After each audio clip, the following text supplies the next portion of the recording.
The middle class is living on a 72-hour pulse. That is exactly how long it takes for a modern supermarket to go from infinite abundance to empty concrete shell if the trucks stop moving. We have been conditioned to believe that food is a service we buy rather than a resource we own. But a service can be canceled. A subscription can be hiked. A supply chain can be severed. Most people look at their backyard and see a liability. A patch of grass that requires a monthly payment to a lawn service and a weekend of wasted labor.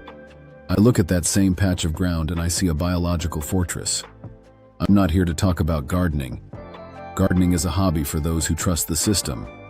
I'm here to talk about caloric sovereignty. These are 9 trees that function as decentralized grocery stores. One-time capital expenditures that pay dividends in survival, long after the industrial food system has priced you out of existence. Let's build the machine.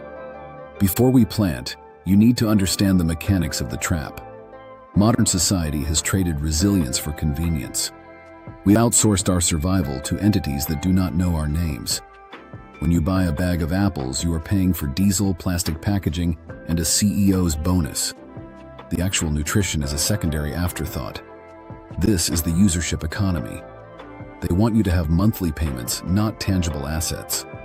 A tree, however, is a self-repairing, solar-powered atmospheric carbon extractor. It converts sunlight into storable energy with mechanical precision. In economic terms, it is the ultimate arbitrage. You trade a few dollars today for a legacy of free energy that scales every year. While big food CEOs engineer products designed to expire, nature has perfected the forever asset. If the industrial food complex has a nightmare, it's the mulberry. It is the most productive plant in the temperate world. Yet, you will almost never find its fruit in a store, because the fruit is too delicate to be handled by a forklift. The system cannot tax what it cannot transport. By planting a mulberry, you are opting out of the transportability tax. You are growing a tree that produces thousands of pounds of fruit per year, more than a single family can possibly consume. In the 19th century, these were known as the poor man's tree. They provided massive amounts of sugar for almost zero labor. Today, we call it high-volume biological output. It is the aggressive growth stock of your biological portfolio. But energy is only half the battle. In a crisis, sugar is easy to find, but fats are gold. Fat is the densest form of energy known to man. Without it, your brain starves and your hormone system collapses.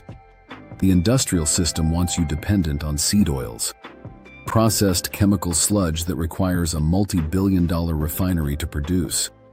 The walnut tree is a decentralized refinery. A single mature walnut can sustain a person through a lean winter. The shells are your packaging, natural, biodegradable, and pest-proof.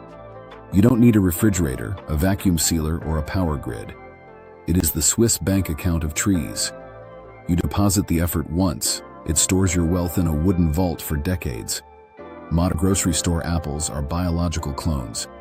They are fragile, pampered entities that require a cocktail of synthetic pesticides. If you buy a commercial variety, you're buying a full-time job in chemical management. You must look for antique or heritage varieties like the Arkansas Black. These were bred before the invention of chemical sprays. They have an onboard defense system built into their DNA. They are the high-carbon steel of the fruit world. Their skin is thick, their flavor is complex, and they can be stored in a cool cellar for 6 months. They do not lose a single watt of nutritional energy over time. Stop buying fragile assets. Buy the ones that fight back. We have been sold a second lie, that calories must come from annual grains like wheat and corn. These crops require massive tractors, industrial fertilizers, and constant tilling. They are high-input, high-risk agriculture. The chestnut tree offers a different path toward freedom. Historically called the bread tree, it produces a nut high in complex carbohydrates.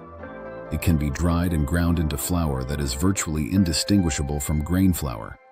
It is a perennial grain crop that doesn't require a plow every spring. Planting a chestnut is how you fire the industrial grain lobby from your life. It is the permanent infrastructure of long-term caloric energy. Sovereignty also requires a border. The hazelnut isn't just a food source, it's a structural defensive asset. When planted closely together, hazelnuts form a living fence, a thick, impenetrable hedge that provides privacy and wind protection. While your neighbor pays for a wooden fence that will rot, you invest in a barrier that feeds you. This is the essence of true ownership. You are turning a boundary line into a production line. It secures your perimeter while filling your pantry. In the world of food storage, the plum tree is the most efficient processing unit. Specifically, the European prune plum. These fruits are engineered by nature to be preserved. They have a sugar content so high they can be dried into prunes with zero equipment. In a world without stable electricity, the storage engine is king. You aren't just growing fruit, you are growing winter insurance. You are creating a currency of sweetness that lasts until the next harvest. We live in an era of planned obsolescence. Your phone lasts 2 years. Your car lasts 10. A pear tree can live and produce for over 200 years. When you plant a pear, you are exiting the trap of the immediate. You are building a transgenerational asset. Your grandchildren will have a source of hydration untethered from a failing economy. It is an act of defiance against a culture that only thinks 30 days ahead. Health is a prerequisite for freedom. If you are dependent on a pharmacy, you are not free. The elderberry is your on-site medical clinic. It is one of the most powerful antiviral plants in existence.